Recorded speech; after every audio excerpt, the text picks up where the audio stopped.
ეხლა მიუხედავად იმისა, რომ ბრძოლა თითქოს შეჩერებულია, პრეზიდენტი დონალდ ტრამპი კვლავაც აძლიერებს ზეწოლას ირანზე ხელოვნური ინტელექტის მიერ შექმნილი სოციალური მედიის პოსტების სერიით. მისი Truth Social Network-ზე გაზიარებული სურათები აჩვენებს, როგორ ბომბავენ აშშ-ის ძალები ირანის კარვის კუნძულის ნავთობის ტერმინალს, ირანული ტანკერების დაკავებას და ირანული გემების დანადგურებას.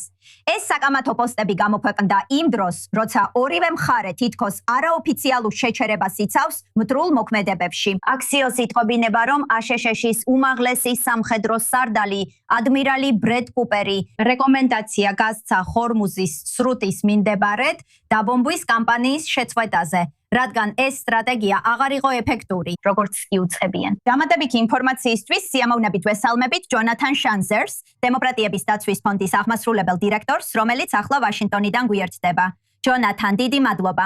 რა გასართობი ხელოვნური ინტელექტის პოსტებია დონალდ ტრამპისგან. როცა ხედავ, რომ ის მსოფლიოს მცველად არის წარმოდგენილი, ორჯერ უნდა გადაამოწმო, რომ ეს პოსტები რომელიმე ინფლუენსერს არ ეკუთვნის და ნამდვილად პრეზიდენტის ოფიციალური ანგარიშიდანაა. თუმცა ამის მიუხედავად, რას ხედავთ ამ მოულოდნელი პაუზის მიზეზად აშშ-ს სამხედრო კამპანიაში? მართლა ესეა, როგორც ამბობენ, რომ ბომბდასმების კამპანიამ თავის ზვარს მიაღწია. რას ფიქრობთ? დიახ, ვფიქრობ, რამდენიმე მიზეზია, რატომაც შეიძლება შევწყვიტოთ. ერთი ისაა, რომ ახლა ვხარჯავთ საბრძოლო მასალას, რომელიც უფრო ძვირად ღირებული და ღირებულია, ვიდრე ის ობიექტები, რასაც ვუთხრამთ. ამიტომ ვფიქრობ, ეს არის პირველი პრობლემა. თუ ჰორმუზის სრუტესთან და მის გარშემო ბევრი კარგი სამიზნე არ გაქვს, იქნებ შეწყვიტო ჰორმუზის სრუტის დაბომბვა. ამის გარდა, ვფიქრობ, არსებობს უფრო ფართო პრობლემა საბრძოლო მასალის მხრივ. საუბარია თავდაცვით საბრძოლო მასალაზე. და მას სულ უფრო ხშირად ვისმენთ მედიისგან აქ, შეერთებულ შტატებში. ჩვენ გვაქვს ეს ამუნიცია, რომელსაც ვხარჯავთ. საუბრობთ ანტიბალისტიკურ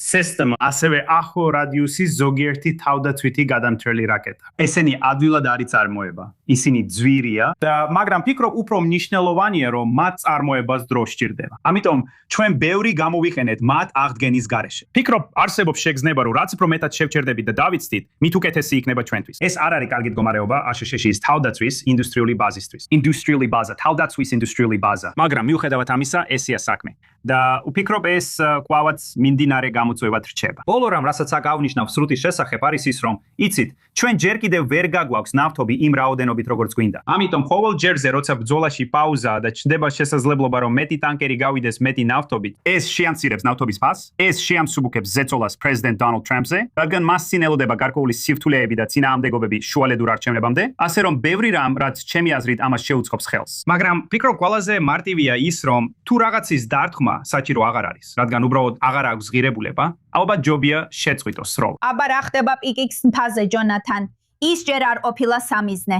კიდევ რა არის ცნობობილი იმაზე, რაც მიწისქვეშ ხდება ამ ობიექტზე? და რა იქნება საჭირო იმისთვის, რომ დავრწმუნდეთ, ირანი ამ ეტაპზე არ ავადვენს თავის ბირთვულ პროგრამას? დიახ, ანუ ნახეთ, ეს თემა თქვენთან FDD-ში დიდი ხანია ყურადღების ცენტრშია.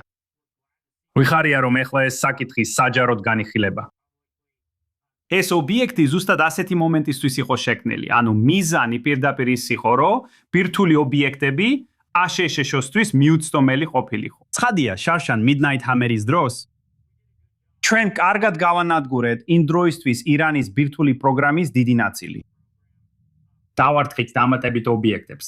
ისრაელებმაც ასე მოიხსნენ ბოლო საბრძოლო მოქმედებების დროს, რომელიც 28 თებერვალს დაიწყო. მაგრამ ეს საკითხი პრობლემად დარჩება. ეხლა რას ნიშნავს ეს ამერიკის შეერთებული შტატებისთვის? ნახეთ, ერთი მხრივ შეგიძლიათ სცადოთ კიდევ რამდენიმე ბუნკერსაწინააღმდეგო ბომბის ამ მოაბების ჩამოგდება. ეს დიდი იარაღებია, იცით, რომლებიც B2 ბომბდამშენიდან აგდებენ. მათ შეიძლება გარკვეული ზიანი მიაყენონ, თუმცა ობიექტი ისეა დაპროექტებული, რომ ზიანი არ მიადგეს. შეგიძლიათ ჯარი შეიყვანოთ ადგილზე. ეს ის არის ის გაკეთებაც დონალდ ტრამპს აქამდე არ სურდა. შესაძლოა ისრაელის სპეციალური ძალები შეძლებდნენ იქ შეღწევას. თუმცა ველოდები, რომ ამ ობიექტის შიგნით და გარშემო მძიმე ბრძოლა გაიმართებოდა, თუ ირანელები წინასწარ გაიგებდნენ რა ელოდათ. ბოლოს, რა თქმა უნდა, არის რაღაცა, რაზეც არავის სურს საუბარი, მაგრამ ეს მაინც რჩება ერთ-ერთ ვარიანტად. ეს არის ტაქტიკური ბირთვული იარაღი. ეხლა ამაზე არავის საუბრობს, არავინ მიესალმება ამას. მაგრამ სწორედ ამისთვის შეიქმნა ეს იარაღი. თუ ვერ ახერხებს შეაღწიო რაღაცაში, რაც ღრმად მთაშია ჩამალული, აი სწორედ ამისთვის გამოიყენებოდა შემდეგი დონის იარაღი.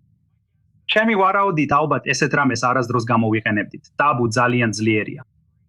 ეს გვიტოვებს კიდევ რამდენიმე სხვა ვარიანტს. არც ერთი მათგანი არ მგონია პრეზიდენტს ძალიან აღაფრთოვანებდეს. მიუხედავად იმისა, რას ამბობს ის მიმებში. და სწორედ ამაზე საუბრობთ ბირთვულ ვარიანტზე, უფრო მეტიც კი, რასაც თქვენ მიანიშნებთ, როდესაც საუბრობთ სახმელეთო ჯარების შეყვანაზე. ცხადია, კოგ-აილენდიც მოხდა იმ ხელოვნური ინტელექტის ანიმაციაში, რომელიც აშშშ-ის პრეზიდენტმა გაავრცელა, რაც შეიძლება გარკვეულ ნაბიჯებზე მიანიშნებდეს. მაგრამ რეალურად კოგის დაკავება სახმელეთო ჯარების შეყვანას მოითხოვს.